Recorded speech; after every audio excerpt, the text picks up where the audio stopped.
ગટ્ટુ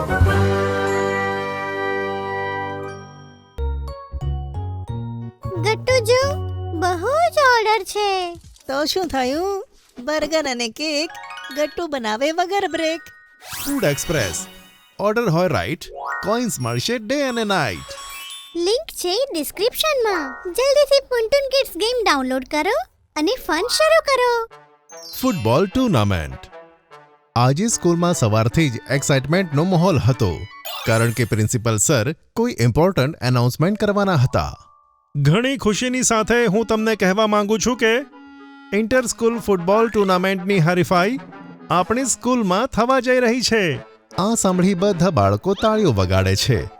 ગટ્ટુ અને ચિંકી આ સાંભળીને પણ ખૂબ ખુશ થાય છે. સ્પોર્ટ્સ ટીચર ખુરાનાજી અને મેં ડિસાઇડ કર્યું છે કે આ ટુર્નામેન્ટમાં આપણી ફૂટબોલ ટીમનો કેપ્ટન હશે ગટ્ટુ. મને પૂરો વિશ્વાસ છે કે આ વખતે આપણી સ્કૂલની ટીમ જ ટ્રોફી જીતશે. ઓલ ધ બેસ્ટ બાળકો. ઓડિટોરિયમમાંથી બહાર આવીને સૌએ ગટ્ટુને કેપ્ટન બનવાની ખુશીમાં કોંગ્રેચ્યુલેશન્સ આપ્યા. ટીમ મેમ્બર્સની લિસ્ટ જ્યારે અનાઉન્સ થઈ તો એમાં ચિંકીનું પણ નામ હતું. ખુરાના સાહેબે પહેલા પણ કીધું હતું કે ચિંકીનું મગજ ખૂબ જ તેજ છે, તેથી તેને ટીમમાં નામ સિલેક્ટ કર્યું. મેચની સ્ટ્રેટેજી અને પ્લાનિંગ માટે congratulations Chinki. Thank you Gattu. આ વખતે ટુર્નામેન્ટ જીતવામાં આપણે કોઈ કસર નહીં છોડીએ. હા Chinki, last year Saint Joseph સ્કૂલે ફાઇનલમાં ચીટિંગ કરીને મેચ જીતી હતી. આ વખતે આપણે જી જાન લગાવી દઈશું ટ્રોફી જીતવા માટે. ટુર્નામેન્ટ શરૂ થવામાં હજુ 2 અઠવાડિયા હતા અને ગટ્ટુ, ચિંકી અને ટીમના બધા પ્લેયર્સ ડેલી 2 કલાક પ્રેક્ટિસ કરતા. ગટ્ટુએ બધા પ્લેયર્સને તેમની સ્કિલના હિસાબથી ફોરવર્ડ, ડિફેન્સ અને મિડફિલ્ડના બધા રૂલ્સ બતાવી દીધા. ચિંકીએ તો ફીફા વર્લ્ડ કપ અને ઇંગ્લિશ પ્રીમિયર લીગના જૂના વિડીયોની સરસ લિસ્ટ બનાવી હતી અને આ વિડીયોને જોઈને ચિંકી અને ગટ્ટુ મેચની પ્લાનિંગ કરતા હતા. આ મેસી વાળો ગોલ જો ગટ્ટુ. તેણે એકલા જ 5 લોકોને ડોજ કરીને કેવી રીતે ગોલ માર્યો. તારે પણ આવી જ રીતે ડ્રિબલિંગની પ્રેક્ટિસ કરવી પડશે. હા ચિંકી, આ વાળો મૂવ તો જબરજસ્ત હતો. અને આ રીતે પ્રેક્ટિસ કરતા કરતા 2 અઠવાડિયા નીકળી ગયા અને ટુર્નામેન્ટ ઓપનિંગનો ડે આવ્યો. ગટ્ટુ, ચિંકી અને ટીમના બધા પ્લેયર્સ મેદાનમાં આવ્યા.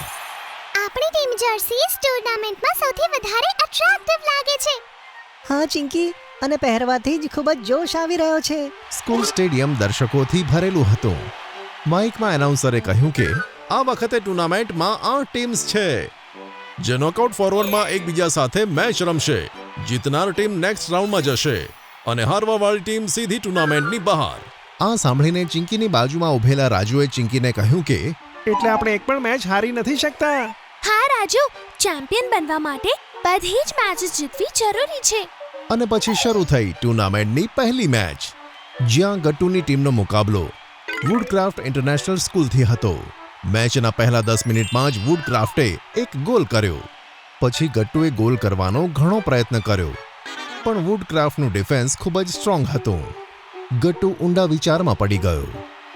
હું આમનો ડિફેન્સ કેવી રીતે બ્રેક કરું? હાફ ટાઈમથી ઠીક પહેલા વુડક્રાફ્ટે બીજો ગોલ કરીને 2-0 થી સ્કોર બનાવ્યો. ગટ્ટુના ટીમ મેમ્બર્સ થોડા નિરાશ થવા લાગ્યા હતા. અરે યાર, આપણે 2 ગોલથી પાછળ રહી ગયા. લાગે છે પહેલા જ રાઉન્ડમાં ટુર્નામેન્ટમાંથી બહાર.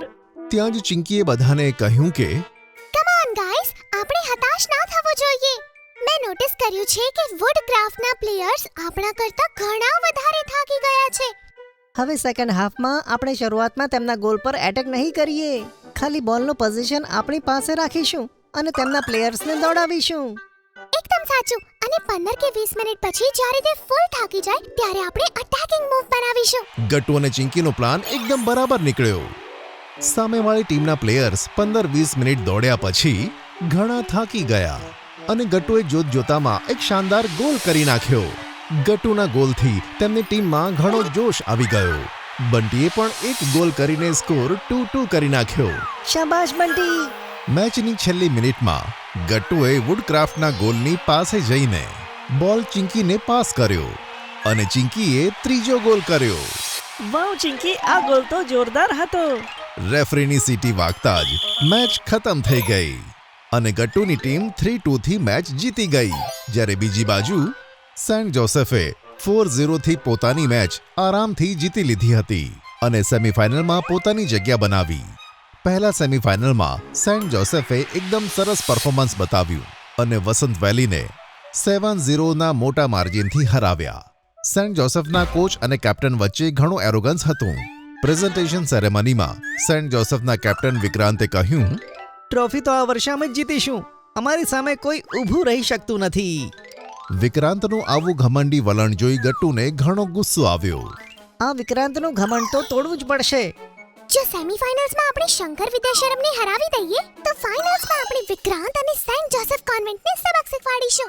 પછી શરૂ થઈ સેમીફાઇનલ મેચ ગટ્ટુની ટીમ અને શંકર વિદ્યાશ્રમની વચ્ચે. સામેની ટીમવાળા પ્લેયર્સ ખૂબ જ રફ ગેમ રમતા હતા અને જાણી જોઈને ગટ્ટુ અને તેમની ટીમને ઈજા પહોંચાડતા હતા. ગટ્ટુ, આ લોકો તો બોલની જગ્યાએ આપણા પગમાં કિક મારે છે. હા બંટી, મેં પણ નોટિસ કર્યું છે આમનું ફાઉલ ગેમ. ગટ્ટુ કેપ્ટન હતો, તેથી તેણે રેફરીને ફરિયાદ કરી અને જ્યારે બીજી વાર સામેની ટીમે રાજુને પાડ્યો તો રેફરીએ તેને યલો કાર્ડ બતાવ્યું.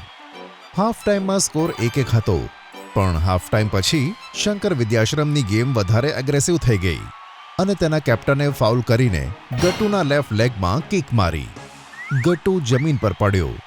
ચિંકી ભાગીને તેની પાસે આવી. ગટ્ટુ, તને વધારે તો નથી વાગ્યું ને? નાના ચિંકી, તો ચિંતા ના કર. પણ તેને વધુ વાગ્યું હતું. રેફરીએ સામેની ટીમના કેપ્ટનને રેડ કાર્ડ બતાવ્યું અને ગેમની બહાર કર્યો. ગટ્ટુ ઘણી મુશ્કેલીથી ઊભો થયો અને ધીરે ધીરે ચાલવા લાગ્યો. ગટ્ટુ, તું આરામથી બહાર બેસી જા. આ હાલતમાં ના રમ.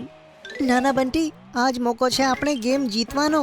તેમના કેપ્ટનને રેડ કાર્ડ બતાવ્યું છે અને તેઓ હવે ફક્ત 10 છે. હું હવે આ મેચ જીત્યા પછી જ આરામ કરીશ. ગટ્ટુએ દુખાવો સહન કરીને સરસ ખેલદિલી બતાવી અને એક ગોલ કરીને તેની ટીમને 2-1ના માર્જિનથી જીતાવી. પણ ગટ્ટુને વધુ વાગ્યું હતું અને પ્રિન્સિપલ સાહેબ ઈચ્છતા ન હતા કે ફાઇનલ મેચમાં તેનો ઘા વધી જાય. ગટ્ટુ, તું ફાઇનલ મેચ છોડી દે, નહીં તો આ ઘા વધારે ઊંડો થશે, પછી બહુ પ્રોબ્લેમ થશે. હું ઠીક છું સર. અત્યારે મને પેલી ટ્રોફી દેખાય છે અને કંઈ પણ રીતે હું મારી સ્કૂલ માટે તે ટ્રોફી જીતવા માંગુ છું. બીજા દિવસે ટુર્નામેન્ટની ફાઇનલ મેચ શરૂ થઈ. મમ્મી પપ્પા ગટ્ટુ અને તેની ટીમને એન્કરેજ કરવા સ્ટેડિયમમાં આવી ગયા. મેચ શરૂ થવાને 15 મિનિટ થઈ ગઈ અને બંને ટીમ તરફથી ઘણા એટેકિંગ મૂવ્સ બન્યા, પણ હજી સુધી કોઈ પણ ટીમે એક ગોલ નહોતો કર્યો. સેન્ટ જોસેફના કોચે તેના કેપ્ટનને કહ્યું કે તેમની ટીમનો મેઇન પ્લેયર ગટ્ટુ છે. તું તારી ટીમને કહી દે કે તે હંમેશા ગટ્ટુની આજુબાજુ રહે અને તેને મૂવ બનાવવાનો મોકો ના આપો. વિક્રાંતે આમ જ કર્યું અને તેના 2 પ્લેયર્સ હંમેશા ગટ્ટુની સાથે રહેતા. ગટ્ટુ માટે કોઈ પણ મૂવ બનાવવાનું મુશ્કેલ થઈ ગયું હતું. ચિંકી, સેન્ટ જોસેફના 2 પ્લેયર્સ ગટ્ટુને ઘેરી વળ્યા છે. હા રાજુ, આપણે કોઈ ટ્રિક શોધવી પડશે. હાફ ટાઈમ સુધી સ્કોર 0-0 હતો, પણ હાફ ટાઈમ પછી સેન્ટ જોસેફે લેફ્ટ સાઈડથી એક સરપ્રાઇઝ મૂવ બનાવ્યું અને તેના કેપ્ટન વિક્રાંતે ગોલ કરીને 1-0ની લીડ કરી નાખી. મેં કીધું હતું ને, આ વર્ષે ટ્રોફી અમે જ જીતીશું. સમય ઝડપથી પસાર થતો હતો અને ગટ્ટુની ટીમને ગોલ કરવાનો કોઈ ચાન્સ મળતો ન હતો.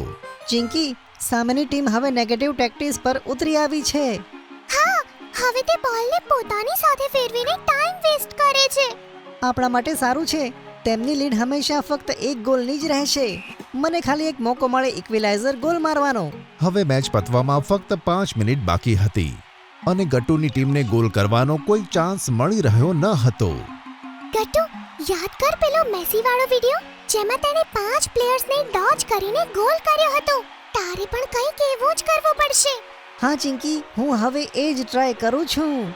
મેચ પતવાની 2 મિનિટ પહેલા તેને મોકો મળી ગયો અને તેણે મેસીવાળા એકદમ મેજિકલ મૂવ્સ બતાવીને સામેની ટીમની ડિફેન્સ વિંગને તોડી નાખી અને ગોલ કર્યો.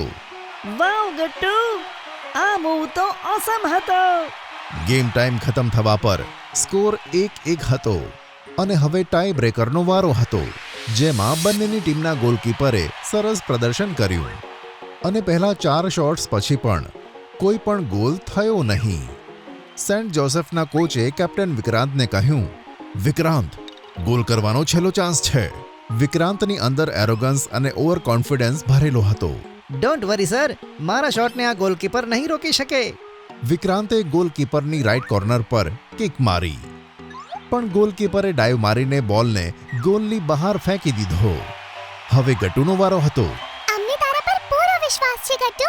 ગટ્ટુએ ઊંડો શ્વાસ લીધો અને જોરદાર એંગ્યુલર શોટ માર્યો, જે હવામાં ફંગોળાતી ગોલકીપરની રાઈટ કોર્નર પર ઘૂસી ગઈ. Wow Gattu, what a shot! Gattu, you are the best! આ શાનદાર ગોલ પછી ગટ્ટુની ટીમ ટુર્નામેન્ટ ચેમ્પિયન બની ગઈ અને સામેની ટીમના કેપ્ટન અને કોચનું અભિમાન તૂટી ગયું. કેપ્ટન વિક્રાંત માથું નીચું કરીને ત્યાંથી જતો રહ્યો. સ્ટેજ પર જ્યારે ગટ્ટુએ ટ્રોફી ઉઠાવી ત્યારે આખી ટીમ, પ્રિન્સિપલ સર અને મમ્મી પપ્પા તાળીઓ વગાડીને સેલિબ્રેટ કરતા હતા. તે તો કમાલ કર્યો ગટ્ટુ. ફાઇનલી આપણે ટ્રોફી જીતી લીધી. તારા વગર આ જીત પોસિબલ નહોતી ચિંકી. આ આખી ટીમની જીત છે. પ્રિન્સિપલ સરે ગટ્ટુના મમ્મી પપ્પાને કહ્યું કે ખરેખર કમાલના બાળકો છે ગટ્ટુ ચિંકી. મમ્મી પપ્પા આ સાંભળીને ઘણું પ્રાઉડ ફીલ કરે છે.